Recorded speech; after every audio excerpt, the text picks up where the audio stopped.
Doctor Leena Mehendale, Shri Pandurang Balkawade, Shri Yogeshwar Kasture, doctor Ashok Kamat Mehendale आणि श्री योगेश्वर कस्तुरे यांनी लिहिलेल्या श्रद्धा अंधश्रद्धा एवं राष्ट्रधर्म या पुस्तकाचं प्रकाशन श्री पांडुरंग बलकवडे यांच्यासारख्या अभ्यासकाच्या हस्ते व्हावं हा आमच्यासाठी भाग्ययोग आहे.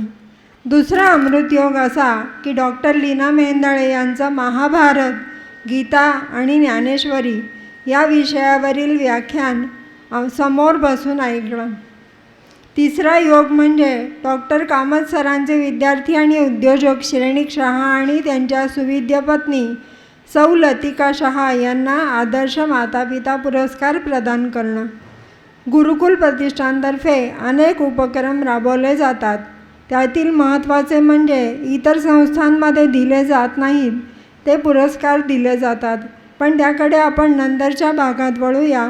आता मी डॉक्टर कामत सरांना विनंती करते की त्यांनी पांडुरंग बलकवडे यांचं ग्रंथभेट देऊन स्वागत करावं.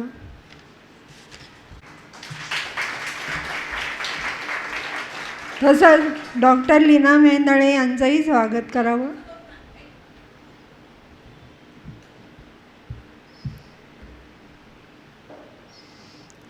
आणि श्री योगेश्वर कस्तुरे यांचंही स्वागत करावं.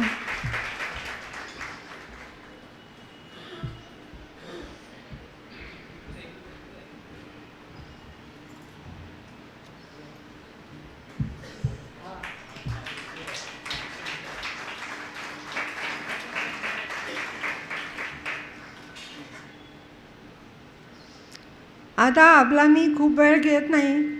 आपण उत्सुकतेनं ज्याची वाट बघत आहोत त्या पुस्तक प्रकाशनाकडे आपण वळूया. मान्यवरांना विनंती करते की त्यांनी पुस्तकाचं प्रकाशन करावं.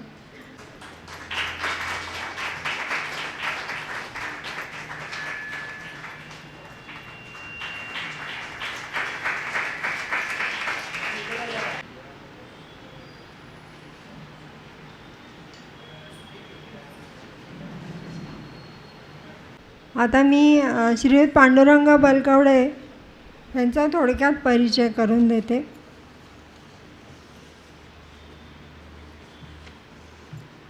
हे ज्येष्ठ इतिहास संशोधक आहेतच हे आपल्या सर्वांना माहीत आहेच. ते शिवचरित्र व्याख्यातेही आहेत, मोडी लिपी तज्ज्ञ आहेत, पुरातत्ववेत्ते आणि दुर्ग अभ्यासकही आहेत.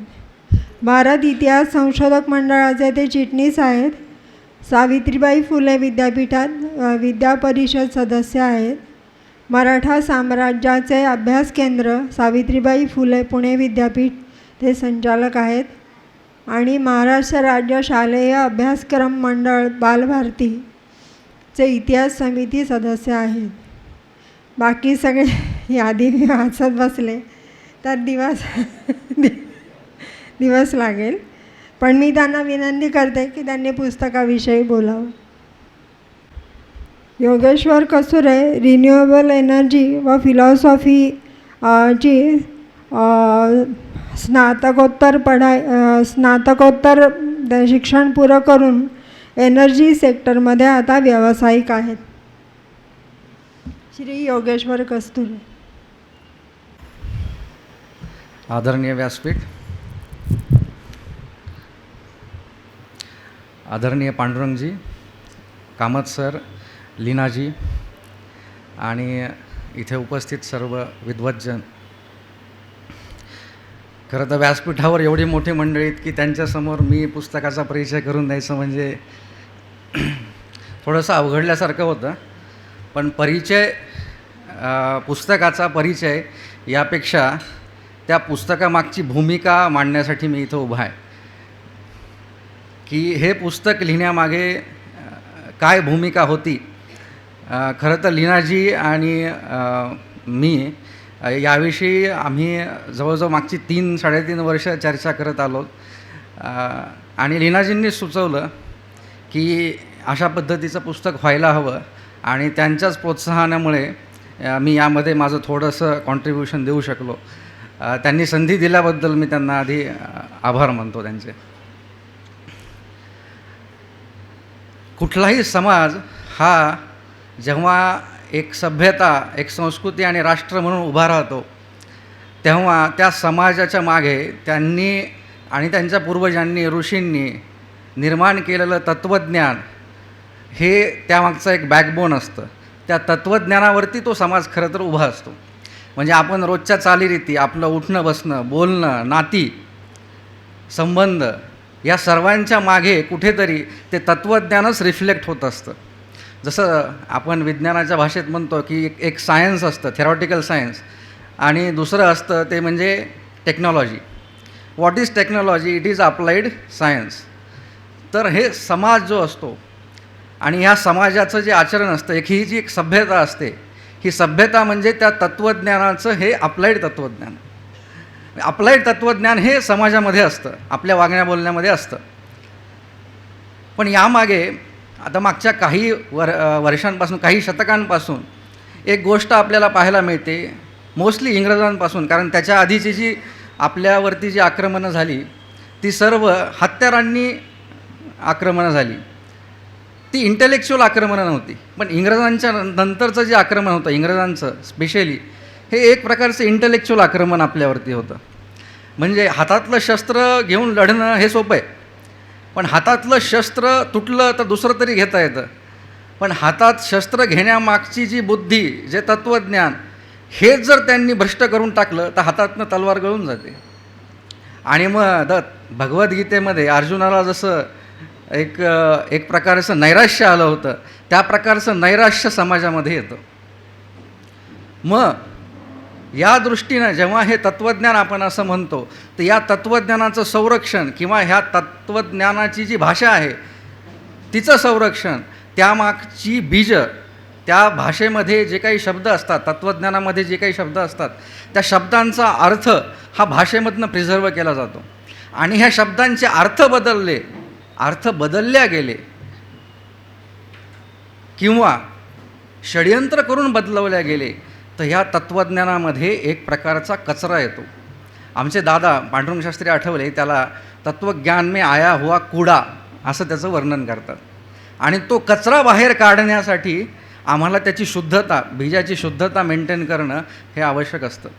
जसं आज शाळेमधनं आणि कॉलेजेसमधनं सर्वांच्या माथी आमच्या विद्यार्थ्यांच्या काही वाक्य मारली जातात. त्यातलं सगळ्यात कॉमन वाक्य म्हणजे सर्व धर्म समान आहेत. सर्व धर्म, आता लक्षात घ्या, सर्व धर्म समान आहेत हे वाक्य आम्हाला किती साधं सरळ सोपं वाटतं, पण नाही, यामागे खूप मोठं काय म्हणता येईल त्याला, की यामागे एक प्रकारचे षड्यंत्र आहेत की अशा पद्धतीचं तत्त्वज्ञान आमच्या माथी मारण्याचे. जेव्हा आपण धर्म म्हणतो तर आपल्या तत्त्वज्ञानामध्ये धर्माची 10 लक्षणं सांगितली आहेत. ती आता मी इथे सांगत नाही, पण ह्या धर्माची जी उदात्त व्याख्या आमच्या तत्त्वज्ञानाने सांगितली आहे, बाकीचे इतर जे आहेत ते धर्म या संकल्पनेच्या बराबरी तरी आहेत का? तर त्यांना आपण रिलिजन असं म्हणतो. रिलिजन आणि धर्म यांच्या मध्ये खूप मोठं अंतर आहे, लक्षात घ्या. रिलिजन ह्याला कोणीतरी संस्थापक असतो. एक पुस्तक, वन बुक, वन प्रोफेट आणि वन गॉड, आणि ही 3 संज्ञा किंवा 3 हे आधारस्तंभ घेऊन जे तयार होतात ते रिलिजन. आणि जे आपल्या तत्त्वज्ञानामध्ये ऋत नावाचा एक शब्द आहे. सत्य वेगळं आणि ऋत वेगळं. ऋत हे युनिव्हर्सल सत्य. मग ह्या युनिव्हर्सल सत्यापर्यंत जाणारा जो असतो, त्याची उकल करणारा जो असतो, त्या मागचा जो कर्ता करविता आहे त्याची उकल करणारा जो असतो, तो असतो धर्म. आणि फक्त माझंच पुस्तक खरं, माझंच तत्त्वज्ञान खरं, आणि आमचा जो प्रोफेट आहे तोच खरा, आणि आमचा जो देव आहे तोच खरा, एवढंच नाही तर त्याला जे मानणार नाहीत त्यांना पृथ्वीवरती राहायचा अधिकार नाही, ते सर्व काफीर आहेत आणि मारण्यायोग्य आहेत, असे समजणारे दुसरे धर्म, दुसरे रिलिजन. लक्षात घ्या, आपण बोलताना सुद्धा त्यांना धर्म म्हणून जातो. हे तत्त्वज्ञानामध्ये आलेला कचरा आहे. मग याचा परिणाम काय होतो? जेव्हा सर्व धर्म समान आहेत असे माथी मारल्या जातात, तेव्हा कुठलाही स्पेशली हिंदू युवक काय म्हणतो, सर्व धर्म सारखेच आहेत, इस्लाममध्येही तेच तत्त्वज्ञान आहे, ख्रिश्चनिटीही तेच सांगते. पण हे खरं आहे का? तर आपण जेव्हा तत्त्वज्ञानाच्या मुळाशी जातो तेव्हा आपल्याला कळतं की यामध्ये खूप मोठ्या प्रमाणावरती एक प्रकारचा आपल्यासोबत धोका करण्यात आलेला आहे. कारण ज्यांना आपण इस्लाम म्हणतो, म्लेंछ म्हणतो, यवन म्हणतो, तो धर्म त्यांच्या देवाला न मानणाऱ्या लोकांना पृथ्वीवरती जगण्याचा अधिकार नाही, अशा पद्धतीचं त्यांची विचारधारा आहे. ख्रिश्चॅनिटीमध्ये येशू बायबलमध्ये म्हणतो की I came here on the earth not to give you peace but sword. मी तलवार द्यायला आलो आहे, तुम्हाला शांती द्यायला आलेलो नाही. मग हे तत्त्वज्ञानामधले भ्रम पुढे जेव्हा पसरतात तेव्हा आपल्याला लक्षात येतं की पाप आणि पुण्य आपण जेव्हा म्हणतो, पाप आणि पुण्याच्या व्याख्या हिंदूंसाठी वेगळ्या आहेत आणि इतर रिलिजनसाठी वेगळ्या आहेत. आम्ही जेव्हा आमचं तत्त्वज्ञान सांगतो तेव्हा मी जर कोणाशी खोटं बोलत असेल तर ते एक प्रकारे पाप आहे, मी जर जीवाची हत्या करत असेल तर ते पाप आहे. पण जेव्हा तुम्ही दुसऱ्या रिलिजनमध्ये बघाल तर मी एका धर्माचा, मी हिंदू असेल आणि समोरचा मुसलमान असेल तर त्या मुसलमानांनी मला कितीही खोटं बोललं तरी ते त्यांच्यासाठी पुण्य आहे. आणि मुसलमानांशी कितीही खोटं बोललं, खरं बोललं, कितीही खोटं बोललं तर ते पाप आहे. म्हणजे तुमच्या पाप आणि पुण्याच्या, सत्य आणि असत्याच्या भाषा हे तुमच्यासमोर कोण आहे याच्यावरून ठरतात इतर रिलिजनसाठी. पण माझा धर्म मला सांगतो सर्वे भवंतु सुखीनः. तिथे कुणीही, मी असं म्हणत नाही, कोणाही जीवाचा न घडो मत्सर वर्म सर्वेश्वर पूजनाचे.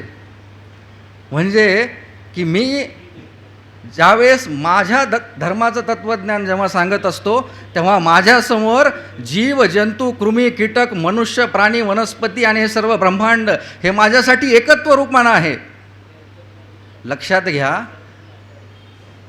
आणि ह्या तत्त्वज्ञानावर जेव्हा घाला घातला जातो तेव्हा कशा पद्धतीनं समाजामध्ये त्याचं रूपांतर होतं याचं एक उदाहरण तुम्हाला सांगतो. जेव्हा हा जो समाज असतो, एखादा समाज जो असतो, त्या समाजाचे काही आदर्श असतात आणि त्या आदर्शांकडे पाहूनच त्या समाजातली पिढी मोठी होत असते.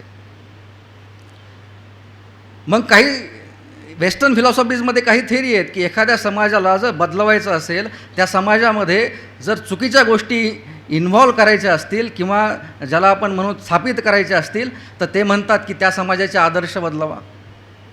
मग हे आदर्श बदलवण्यासाठी मागच्या कित्येक पिढ्यांमध्ये आपल्यासोबत कुठल्या कुठल्या गोष्टी झाल्या आहेत हे आपल्याला माहिती आहे का? जेव्हा जेव्हा रक्षाबंधनचा सण येतो तेव्हा आम्हाला एक मॅसेज येतो की रावणासारखा बंधू आम्हाला पाहिजे, कर्णासारखा शूरवीर तो अर्जुनापेक्षाही शूर आहे असं आमच्या माथी मढवलं जातं. आणि अशा पद्धतीचे पुस्तकंसुद्धा आमच्या समाजामध्ये निर्माण केली जातात. कशासाठी निर्माण केली जातात? कारण या समाजाचे प्रस्थापित आदर्श हे राम आणि कृष्ण आहेत. त्यांना बदलण्यासाठी कर्ण कसा चांगला होता हे आम्हाला शिकवलं जातं, रावण कसा चांगला होता हे आम्हाला शिकवलं जातं. जेव्हा इंग्रज इथे आले, मी एक शेवटचा मुद्दा मांडतो म्हणजे ज्यावरून तुम्हाला हा आवाका समजून येईल की जेव्हा इंग्रज इथे आले, या पुस्तकाचं नाव ठेवण्यामध्ये मध्ये एक शब्द आहे. खरं तर या पुस्तकाचं नाव असं श्रद्धा से राष्ट्रनिर्माण असं करायचं ठरलं होतं, नंतर काही कारणाने थोडंसं अजून वेगळं ठेवण्यात आलं. पण अंधश्रद्धा हा जो शब्द या पुस्तकाच्या याच्यात वापरला आहे, खरं तसं पाहिलं तर भारतीय तत्त्वज्ञानामध्ये कुठेही आजपर्यंत संस्कृतमध्येही किंवा इतर भाषांमध्ये तुम्हाला अंधश्रद्धा हा शब्द कधीही सापडणार नाही. का? कारण श्रद्धा ही अंध कधीच नसते असं आमचं तत्त्वज्ञान सांगतं. श्रद्धा ही 3 प्रकारची असते असं गीतेने सांगितलं आहे. ती राजसिक असते, ती तामसिक असते, ती सात्विक असते, ती अंध कधीच नसते. मग हा शब्द आला कुठून? लक्षात घ्या, जेव्हा हे इंटलेक्च्युअल सबवर्जन किंवा फिलॉसॉफिकल सबवर्जन या समाजामध्ये बाहेरच्या देशांना, बाहेरच्या संस्कृतींनी इथे प्रस्थापित करायचा प्रयत्न केला तर आपल्या धर्मावरती घाला घालण्यासाठी त्यांनी अशा प्रकारचे शब्द तयार केले. अंधश्रद्धा हा शब्द मेअरली ब्लाइंड फेथ या नावाचा जशाचं तसं त्याचं ट्रान्सलेशन आहे. ब्लाइंड म्हणजे अंध, फेथ म्हणजे श्रद्धा. हा ब्लाइंड फेथ हा शब्द ख्रिश्चॅनिटीशी संबंधित आहे की ह्या ज्या अंधश्रद्धा ज्या आपण आज आमच्यावरती आहेत असं आम्ही समजतो त्या ख्रिश्चॅनिटीमध्ये होत्या.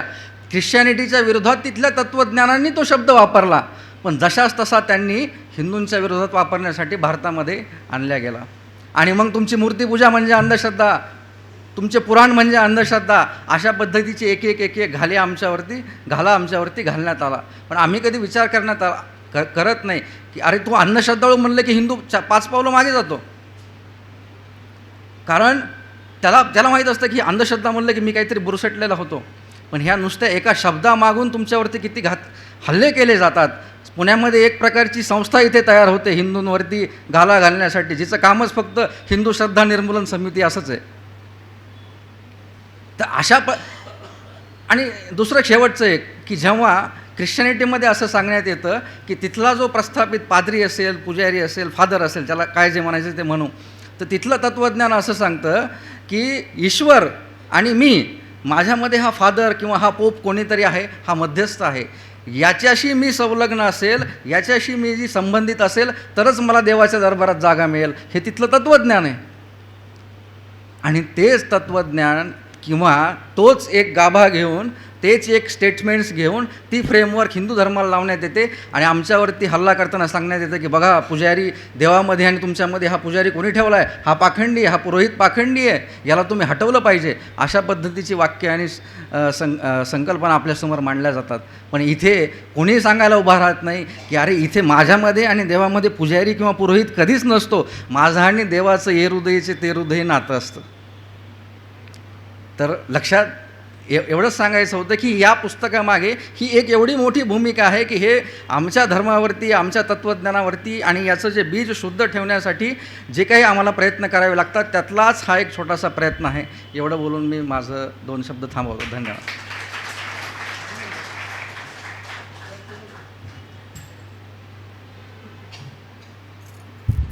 धन्यवाद योगेश्वर सर. ते व्यवसायाने तुम्ही इंजिनियर असून आणि founder, owner, director Adiyogi Bharat Tech Solar आणि एमटेक एनर्जी इलेक्ट्रिकल तसेच भारतीय पाश्चात्य तत्त्वज्ञानात स्नातकोत्तर पदवी घेतलेली असून इस्लाम, ख्रिश्चनिटी, इतिहास आणि तत्त्वज्ञान हे अभ्यासाचे विषय आहेत आणि राष्ट्रभक्त doctor Babasaheb Ambedkar, all about Babasaheb Ambedkar आणि इस्लाम, फाळणीच्या वेदना ही पुस्तके तसेच अनेक विषयांवरील लेख तुमचे प्रकाशित झालेले आहेत. पण इंजिनियर असून हे सगळे विषय म्हणजे फारच कौतुकास्पद आहे आणि तुम्ही बोललातही खूप छान. त्यामुळे धन्यवाद. डॉक्टर कामत सरांना काहीतरी बोलायचं आहे. मी आधी तुम्हा सर्वांना मनापासून अभिवादन करतो.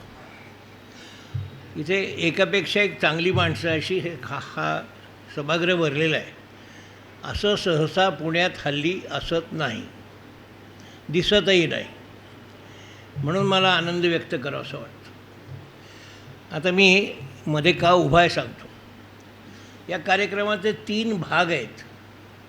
त्यातला पहिला भाग हा प्रकाशनाचा होता, दुसरा भाग हा ज्ञानार्जनाचा आहे. आता लीना मेहेंदळे या इथं महाभारत, भगवद्गीता आणि ज्ञानेश्वरी या विषयावर थोडक्यामध्ये काही मांडतील. आता हा विषय का ठेवला आणि तो ह्यांनी मांडण्यात काय औचित्य आहे हे थोडक्यात सांगण्यासाठी मी उभा आहे. लीना मेहेंदळे या IAS आहेत. हे कोणाला खरं वाटणार नाही त्यांच्या साधेपणाकडे बघून.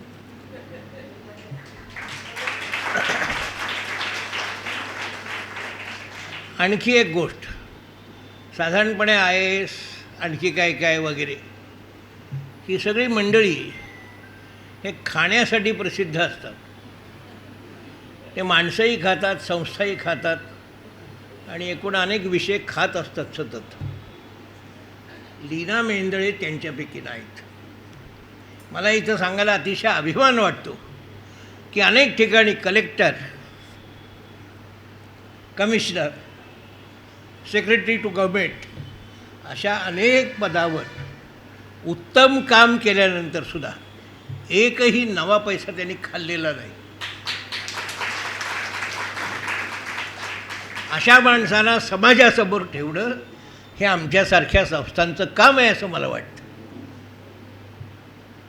यांची प्रतिष्ठा वाढली तर समाजामध्ये सदाचार निर्माण होईल. आता दुसरा विषय, महाभारत हा त्यांच्या व्यासंगाचा विषय आहे. त्यांची महाभारतावर भांडारकर इन्स्टिट्यूटमध्ये अनेक महिने व्याख्यानं चालली होती, तुडुंब गर्दी असायची. आज तुम्हाला संस्कृतच्या मंडळींमध्ये सुद्धा अशी माणसं आढळत नाहीत की जे वर्षभर माणसांना खेळवून टाकतील अशा रीतीनं एखादा संस्कृत ग्रंथ मांडतील. दुसरी गोष्ट, हे जे आत्ता पुस्तक प्रकाशन झालं आहे, आता मगाशी त्याच्यासंबंधी सहलेखकांनी काही निवेदन केलं, या गोष्टीची आज फार आवश्यकता आहे. अंधश्रद्धा निर्मूलनवादी नावाची जी माणसं आहेत ती बहुतेक एखाद्या कुटुंबापुरती मर्यादित दिसतात. मुलांना मुसलमानांची नावं ठेवली की सर्व धर्म एकत्र येईल असं काहीतरी त्यांना वाटतं. त्यांच्या कल्पना फार मर्यादित आहेत. इथं या पुस्तकामध्ये मूळ श्रद्धा म्हणजे काय, अंधश्रद्धा म्हणजे काय आणि राष्ट्रधर्म म्हणजे काय या कल्पना स्पष्ट केल्या आहेत. मी फक्त एक गंमत म्हणून एक अनुभव सांगतो. एकदा बाळासाहेब भारद्यानं विचारलं सभेत, हे काय श्रद्धा अंधश्रद्धा तुम्ही सारखं बोलत आहात म्हणजे काय हो? तर त्यांनी फार सुंदर सांगितलं. मला म्हणले संस्कृत मी काय पंडित नाही मी, पण तुम्हाला सांगतो, धा म्हणजे घसरणं, धडधडत खाली जाणं. जी माणसं धडधडत खाली जाता जाता स्वतःला सावरतात ते श्रद्धा संपन्न असतात. श्रद्धाचा अर्थ हा आहे की आपल्याला घसरू न देणं. वाटेल तसं वेड्यावाकड्या मार्गाने जाणारी माणसं स्वतःला सावरतात ते श्रद्धावान असतात. आणखी एक गोष्ट, लीनाताईंना हा विषय मांडायला सांगितले, त्या मांडतील तुम्हाला, त्यामुळे आणखी हा विषय स्पष्ट होईल. पण लीनाताईंचं पुस्तक हिंदी आहे. आज महाराष्ट्रात हिंदीचं प्रकाशन केलं जाणं अवघड झालेलं आहे. इतकं आपण हिंदीला तुच्छ समजतो. हास्यास्पद आहे. मोदींना जर हिंदी येत नसतं तर मोदी आज ज्या स्थानावर पोचलेत तिथे पोहोचले नसते. मला पुष्कळ अशी उदाहरणं देता येतील. हिंदी ही या देशाची एक मोठी लोकभाषा आहे आणि त्या लोकभाषेशी आपली नीट काही नातं आपलं जमलं नाही म्हणून आपण पंतप्रधान पदाच्या शर्यतीत कायम तिथून फेकून दिलं जातो. सारखं तुम्ही घरी बसा, महाराष्ट्रात जा म्हणून सांगतात. तुमच्या भाषेत बोला. हिंदी ही सर्व समाजाशी, म्हणून सांगता नामदेव हिंदीत का बोलले आणि लिहिलं त्यांनी. हिंदीमधून तुम्ही देशापर्यंत पोहोचू शकता. तर हा ग्रंथ त्या दृष्टीनेही महत्त्वाचा आहे. आणि शेवटची गोष्ट, अशा तऱ्हेचं त्यांनी ग्रंथलेखन यापुढं करावं. गुरुकुल त्यांच्या मागं कायम राहील हे सांगण्यासाठी त्यांना इथं बोलावले. ज्ञानेश्वरीचं आम्ही काय केलं ते मी शेवटी सांगेन, आत्ता सांगणार नाही. हे का 10 कार्यक्रम का चालले तसे.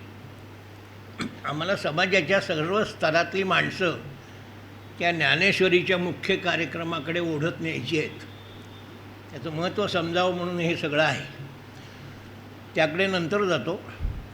मी आनंद व्यक्त करतो की लीनाताई इथं आल्या, त्या आता बोलणार आहेत आणि आपण सगळे त्यामुळे अधिक समर्थ आणि समृद्ध होणार आहोत. लीनाताई, पांडुरंग बलकवडे बोलणार ना? नाही, पांडुरंग बलकवड्यांच्याविषयी 2 वाक्य बोलतो. पांडुरंग बलकवडे जर नसते तर शिवशाहीर पुरंदरे जेवढे दिवस जगले तेवढे दिवस जगू शकले नसते. इतका छळ त्यांचा शेवटच्या काळात झालेला आहे. हा माणूस त्यांच्या मागे उभा राहिला आणि ह्यांनी पुरंदऱ्यांचं म्हणणं कसं अभ्यासपूर्ण आहे हे सांगितलं. मला असे अभ्यासक आवडतात दुसरं, पांडुरंग बलकवडे आजही सर्व प्रकारच्या आर्थिक चिंतात आहेत, अडचणीत आहेत, पण इतिहास संशोधक मंडळाला त्यांनी संपन्न केलेलं आहे. राजवाडे जिथे कुठे असतील ज्यांनी त्या इतिहास संशोधक मंडळाची स्थापना केली, त्यांना धन्य वाटत असेल की पांडुरंग बलकवडे तिथं उभा आहे प्रदीप रावतला घेऊन. आज जर तुम्ही इतिहास संशोधक मंडळ पाहिलं तर अशी समर्थ आणि समृद्ध जुनी वास्तू आणि आता त्याचं नवीकरण असं झालेलं अन्यत्र पाहता येणार नाही. ते करड्याच्या मागे हे आहेत. आणि शेवटची गोष्ट, ते आमचे चांगले मित्र आहेत. आम्ही अनेक वर्षे एकत्र पुष्कळ कामं केलेली आहेत. त्यामुळे ते गुरुकुलचेच आहेत. त्यांना बोलवायला मला सायास पडले नाही आणि त्यांना यायला इथंसुद्धा संकोच वाटला नाही आणि ते निसंकोचपणाने बोलतील याच्याविषयी मला शंका नाही. पांडुरंग बलकवडे आज महाराष्ट्रातल्या इतिहास अभ्यासकात सर्वात श्रेष्ठ नाव.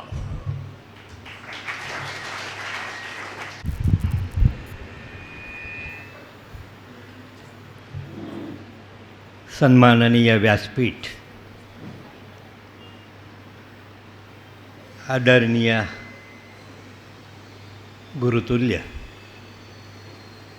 मोडक अशोक कामत सर, लीनाताई मेहेंदळे आणि बंधू भगिनींनो, आत्ताच लीनाताई मेहेंदळे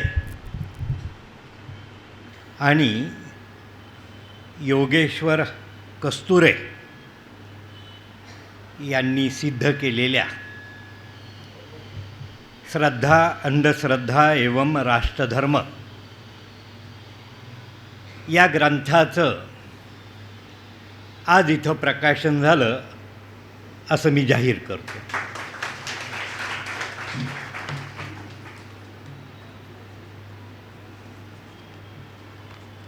लीनाताई यांच्याविषयी काय बोलायचं. शासनाच्या उच्च पदावर राहूनही अत्यंत लीन असणाऱ्या लीनाताई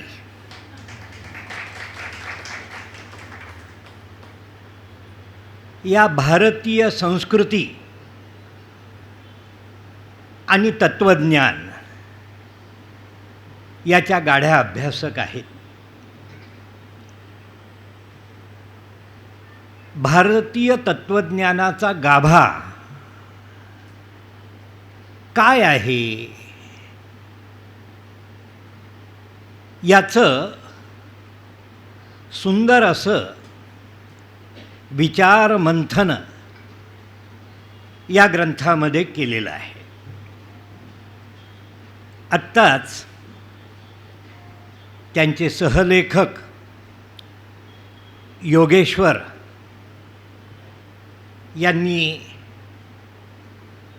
आपल्या मनोगतात या ग्रंथलेखनामागची भूमिका मांडलेली आहे.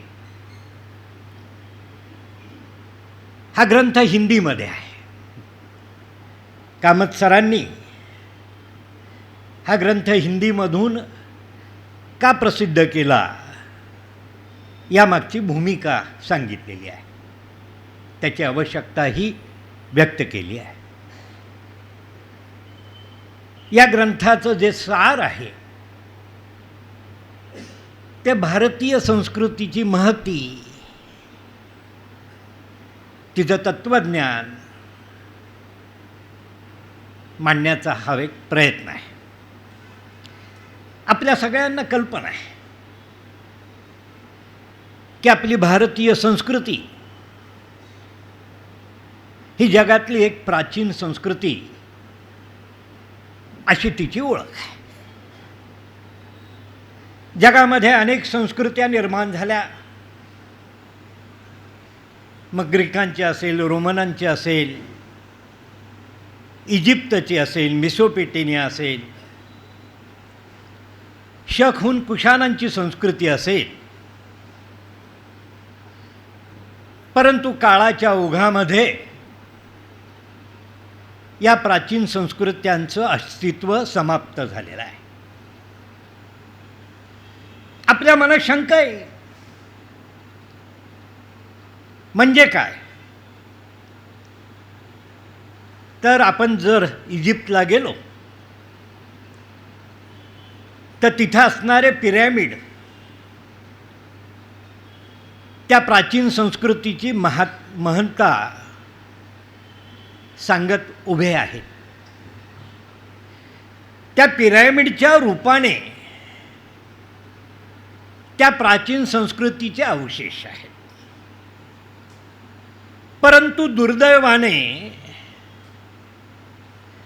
तिथं असणाऱ्या समाजाने त्या आपल्या प्राचीन संस्कृतीशी, आपल्या पूर्वजांशी नातं तोडून टाकलेलं आहे. तुम्ही ग्रीसमध्ये गेलात, रोममध्ये गेलात तरी तिथंही परिस्थिती तशीच आहे. त्या प्राचीन संस्कृतीचे अवशेष आहेत, परंतु तिथल्या समाजाने आपलं नातं दुसऱ्याच विचारांशी जोडलेलं आहे. अशीच परिस्थिती सिरियामध्ये, मंगोलियामध्ये आपल्याला पाहायला मिळते. म्हणजे त्या प्राचीन संस्कृत्यांचं आज अस्तित्व नाही, फक्त अवशेष आहे. परंतु भारतीय संस्कृतीचं असं नाही,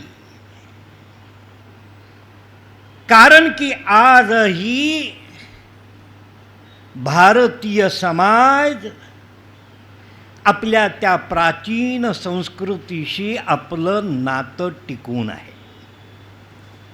आजही इथं असलेला समाज स्वतःला त्या वेदांचं लेखन करणाऱ्या त्या महान ऋषीमुनींचे आणि त्याचबरोबर प्रभू रामचंद्र आणि भगवान श्रीकृष्णांचे आम्ही वारस आहोत आणि त्यांच्याच विचाराने आमची वाटचाल चालू आहे असं सांगतो. आणि म्हणून ही संस्कृती चिरंतन आहे असं म्हटलं तर वावगं नाही. ही संस्कृती अनादी आहे, ती अनंत आहे, ती अथांग आहे आणि ती अद्वितीय आहे. आणि या संस्कृतीचं हे महत्त्व कशामुळं आहे, ही चिरंतन का आहे, तर याचं मूळ कारण ही संस्कृती परिवर्तनशील आहे. या संस्कृतीमध्ये ज्या ज्या वेळेस विचाराला, तत्वाला, संस्कृतीला ग्लानी येते त्या त्यावेळेस महान विचारवंत या संस्कृतीत निर्माण होत आलेले आहे. याचं उदाहरण महान गौतम बुद्ध आणि महावीरांना सांगता येईल. ज्या वेळेस वैदिक संस्कृतीमध्ये अनिष्ट गोष्टींचा वाजवीपेक्षा जास्त शिरकाव झालेला होता आणि म्हणून महान गौतम बुद्धांना आणि महान महावीरांना नवा संदेश सांगावा लागला. समाजाने तो स्वीकारला. पुन्हा त्या विचारांना ही ग्लानी आली. अहिंसेचं अवडंबर माजलं राष्ट्र, समाज आणि संस्कृती यांच्या रक्षणासाठी आवश्यक असणारा शास्त्रवर्ग अस्तित्वातच राहिला नाही आणि त्याचा परिणाम हे राष्ट्र, ही संस्कृती आणि हा समाज परकीयांच्या दास्यात अडकत गेला. या परकीय आक्रमणाला आम्ही सशक्ततेने प्रतिकार करू शकलो नाही आणि याचं चिंतन केल्यानंतर 7व्या शतकामध्ये महान शंकराचार्यांना नवा विचार सांगावा लागला. त्या विचाराचं सामर्थ्य एवढं होतं की संपूर्ण देश त्या विचाराने प्रभावशाली झाला आणि अशा पद्धतीने ही संस्कृती आजही परिवर्तनशील आहे. इथं शुद्धीकरणाची प्रक्रिया सातत्याने चालू असते. इथं विचार स्वातंत्र्य आहे आणि आचार स्वातंत्र्य आहे. विचार स्वातंत्र्य असल्यामुळेच महान गौतम बुद्ध असतील, महावीर असतील, आदि शंकराचार्य असतील, संत श्रेष्ठ ज्ञानेश्वर माऊली असतील, गुरु नानक असतील, कालपर्यंतच्या महात्मा फुले असतील किंवा बाबासाहेब आंबेडकर असतील, यांना विचार स्वातंत्र्य होतं, आचार स्वातंत्र्य होतं. म्हणूनच ते आपले विचार समर्थपणाने मांडू शकले. एवढी ताकद आमच्या संस्कृतीची आहे, आमच्या विचाराची. आमची संस्कृती काही प्रचलित अर्थाने धर्म म्हणतात. आमची धर्माची व्याख्या फार व्यापक आहे. आमची संस्कृती किंवा आमचा धर्म कोणा एका व्यक्तीने निर्माण केलेला नाही आणि कोणा एका धर्मग्रंथात तो साठवलेला नाही. हजारो वर्षांपूर्वीपासून हजारो ऋषीमुनींनी या विश्वाचं चिंतन केलं आणि त्या चिंतनातून त्यांना जे महान तत्वज्ञान उलगडलं, ते तत्वज्ञान त्यांनी मांडायचा प्रयत्न केलेला आहे. आमचे वेद हे त्याचं प्रतीक आहे. वेदांची निर्मिती कोणा एका व्यक्तीने केलेली नाही. हे हजारो ऋषी मुनींचं ते ज्ञान एकवटलेलं आहे आणि अशा पद्धतीने ही प्रक्रिया चालू आहे. ऋषीमुनींच्या बरोबर हजारो साधू संत सत्पुरुषांनी आम्हाला विचार दिला आणि त्याच विचारावर आमची वाटचाल चालू आहे. आमची धर्माची व्याख्या किती व्यापक आहे. आमच्याकडं पित्याचा धर्म वेगळा, पितृधर्म, मातृधर्म, पुत्रधर्म, गुरुधर्म, शिष्यधर्म, शेजार धर्म, राष्ट्रधर्म, केवढा व्यापकता आहे. धर्म म्हणजे कर्तव्य आणि कर्तव्याला सर्वश्रेष्ठ मानणारी आमची संस्कृती आहे.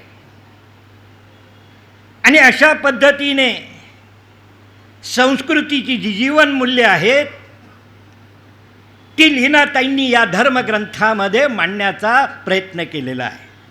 मी एक प्रकारे ही धर्मग्रंथाची छोटीशी आवृत्ती आहे. त्यांनी त्यासाठी 4 अध्याय म्हणजे 24 अध्याय आणि 4 खंडामध्ये त्याची विभागणी केलेली आहे.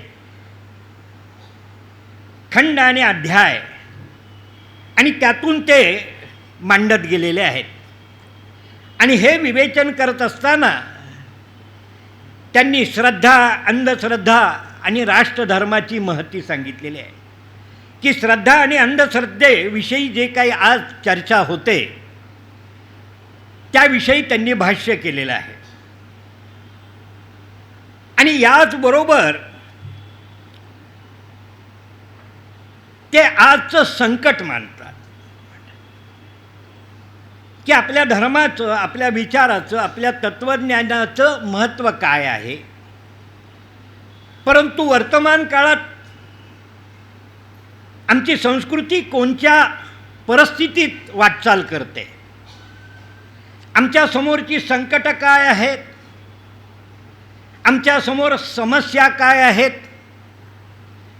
आत्ताच योगेश्वरनी सांगितलं की या संस्कृतीला बदनाम करण्याचा प्रयत्न कशा पद्धतीने चालू आहे हे देखील त्यांनी इथे मांडण्याचा प्रयत्न केलेला आहे की यातून आपण कसं सावध झालं पाहिजे आणि या विचारांवर कशी मात केली पाहिजे. खरं तर बघा, मराठी राज्य लयाला गेलं, इंग्रजी राज्य आलं आणि त्यांनी नवं शिक्षण द्यायला सुरुवात केली. मॅकेलेनी नवीन शिक्षण व्यवस्था निर्माण केली, कारण की त्यांना बुद्धिगहान पडलेला असा एक वर्ग निर्माण करायचा होता की जो मानसिक गुलाम आहे, वैचारिक गुलाम आहे. असा वर्ग निर्माण करण्यासाठी त्यांनी एक प्रकारे इथे सांस्कृतिक गुलामी लादण्याचा प्रयत्न केलेला आहे. आणि त्याचा परिणाम बघा, 1822 साली विश्रामबागवाड्यामध्ये ब्रिटिशांनी संस्कृत पाठशाळा सुरू केली आणि त्याच पाठशाळेचं इंग्रजी शाळेमध्ये रूपांतर केलं. आणि ही आपली भारतीय संस्कृती आता टाकाऊ झालेली आहे, तिला आपण नाकारलं पाहिजे. इंग्रजी राज्याच्यामुळे आम्हाला एक नवी आदर्श संस्कृती प्राप्त झालेली आहे आणि त्याच विचाराने आपल्याला वाटचाल करावी लागेल. अशा पद्धतीचा एक मानसिक गुलाम वर्ग काही दशकं इथं कार्य करत होता. आणि 60च्या दशकामध्ये 1860, कारण की 1857चा झालेला परिणाम असेल, एक राष्ट्रीय विचार सुरू झाला आणि पुन्हा एकदा आपल्या टाकाऊ वाटणाऱ्या संस्कृतीची महानता समजून घेणारा एक ज्ञानी वर्ग निर्माण झाला. राष्ट्रवाद काय आहे याची जाणीव झाली, संस्कृतीविषयी प्रगल्भ जाणीव निर्माण झाली आणि त्यातून पुन्हा एक नवा विचार रुजू लागला. यात राष्ट्रभक्तीचा जसा विचार होता तसा संस्कृतीभक्तीचाही विचार निर्माण होत होता. आणि अशा पद्धतीने ही वाटचाल चालू आहे. आणि आपल्याला आपली ही जी काही संस्कृती आहे, आज बघा जगामध्ये एकाच विचाराने लोकांना प्रभावित केलं जातं. योगेंद्रनी सांगितलं की जर आमचा धर्म तुम्हाला मान्य नसेल, आमचा विचार मान्य नसेल तर तुम्हाला जगण्याचा अधिकार नाही. आणि याउलट आपली मानवतावादी संस्कृती संतश्रेष्ठ ज्ञानेश्वर माऊलींनी पसायदानाच्या माध्यमातून विश्वाचं कल्याण चिंतणारी ही संस्कृती आहे. आणि म्हणूनच या संस्कृतीचं अस्तित्व टिकणं आणि तिचा विस्तार होणं अत्यंत आवश्यक आहे. भारतीय संस्कृतीचा जगभरात प्रसार झाला. संपूर्ण पूर्व आशियामध्ये आमची बौद्ध संस्कृती गेली आणि दक्षिणेतून राजराजेश्वर चौलांच्या माध्यमातून पूर्व आशियामध्ये भारतीय हिंदू संस्कृतीचाही प्रसार झाला. परंतु हा विचार जात असताना आम्हाला शस्त्र हातात धरावं लागलंच नाही, कारण की आमच्या विचारांची ताकद एवढी होती की त्या समाजाने ती स्वीकारली आणि आजही तो समाज त्या विचारांनी जगण्याचा प्रयत्न करतोय. आणि त्याचं उदाहरण म्हणजे जगातलं सगळ्यात भव्य मंदिर अंकुरवाटमध्ये आहे. इंडोनेशियामध्ये आपली संस्कृती आहे आणि आजही ती आपल्या संस्कृतीचं महत्त्व सांगत आहे. खरं तर मला वेळ झालेला आहे. लीनाताई देखील आपल्यासमोर विचार मांडणार आहेत. या निमित्ताने खरं सांगायचं तर हा ग्रंथ लीनाताईंनी लिहिला आहे. त्यांच्या या तत्त्वज्ञानावरच्या त्या ग्रंथावर भाष्य करण्याचा मला अधिकार आहे की नाही, माझी तेवढी योग्यता आहे की नाही मला कल्पना नाही. परंतु कामत सरांनी आज्ञा केल्यानंतर मी कदापि नाकारू शकत नाही आणि मोठ्या श्रद्धेने मी इथं आलेलो आहे. आपण सगळ्यांनी माझे विचार ऐकले आणि सरांनीही मला ही संधी प्राप्त करून दिली. मी निश्चितच आपल्याला हे सांगू इच्छितो की हा ग्रंथ अत्यंत मौल्यवान आहे. आजच्या काळाची ती गरज आहे आणि निश्चितच या ग्रंथाचं स्वागत होईल आणि या ग्रंथामुळे उद्याच्या तरुण पिढीवर काही चांगले संस्कार होतील अशा पद्धतीचा आशावाद या मंगलप्रसंगी मी व्यक्त करतो. लीनाताईंना शुभेच्छा देतो आणि मी इथेच थांबतो. जय हिंद, जय महाराष्ट्र. धन्यवाद.